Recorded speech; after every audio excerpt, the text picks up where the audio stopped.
నిర్గమకాండము 4వ అధ్యాయం యొక్క సారాంశం.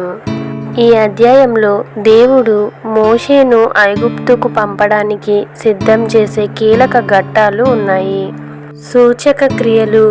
మోషే భయాన్ని పోగొట్టడానికి దేవుడు అతని చేతిలోని కర్రను సర్పముగాను, అతని చెయ్యి కుష్ఠరోగం గలదై తెల్లగా మారి తర్వాత ఆ చేతిని సాధారణమైనదిగా మార్చి దేవుడు మోషేకు అద్భుతాలు చూపుతాడు. అహరోను తోడు. మోషే తనకు మాట్లాడడం రాదని చెప్పగా దేవుడు అతనికి సహాయంగా అతని సోదరుడైన అహరోనును ప్రవక్తగా నియమిస్తాడు. ఐగుప్తుకు ప్రయాణం. మోషే తన మామ ఇత్రో వద్ద సెలవు తీసుకుని దేవుని కర్రను చేత పట్టుకుని కుటుంబంతో ఐగుప్తుకు బయలుదేరుతాడు. సున్నతి సంఘటన.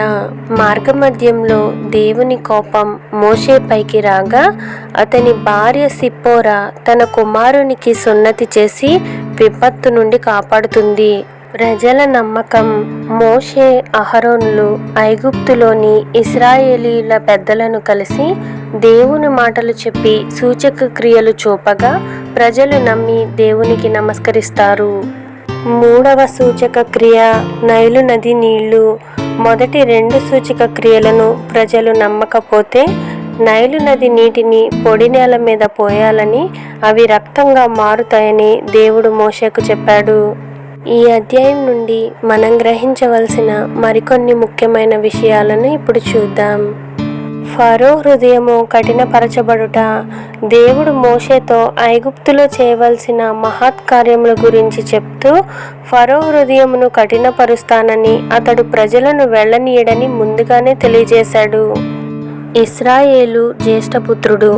ఇశ్రాయేలు నా కుమారుడు, నా జ్యేష్ఠపుత్రుడు అని ఫరోతో చెప్పమని, అతడు ఇశ్రాయేలీలను పంపకపోతే ఫరో యొక్క జ్యేష్ఠపుత్రుని చంపుతానని దేవుడు హెచ్చరించాడు. ప్రాణహాని తప్పడం. మోషేను చంపడానికి చూస్తున్న ఐగుప్తీయులందరూ చనిపోయారని దేవుడు మిద్యానులో మోషేకు బయలుపరచడం వల్ల అతడు నిర్భయంగా ఐగుప్తుకు ప్రయాణమయ్యాడు. నోరిచ్చినవాడు యెహోవాయే.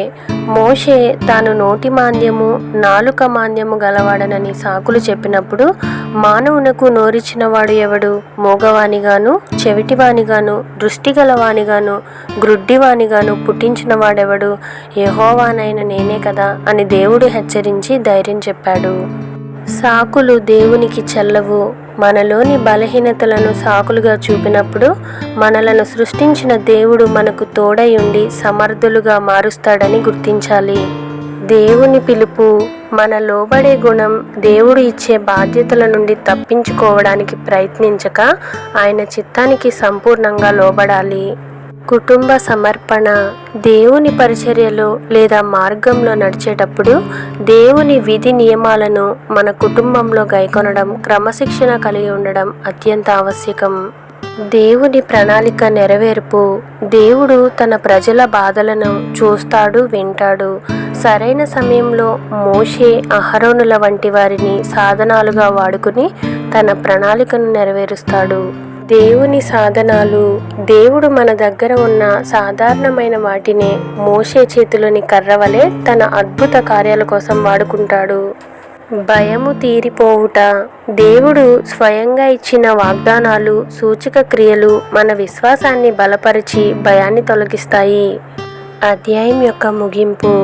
దేవుడు మోషే బలహీనతలను తొలగించి సూచక క్రియలు మరియు అహరోను తోడునిచ్చి ఇశ్రాయేలీలను విడిపించడానికి ఐగుప్తుకు పంపడం ఈ అధ్యాయం యొక్క ముఖ్య సారాంశం.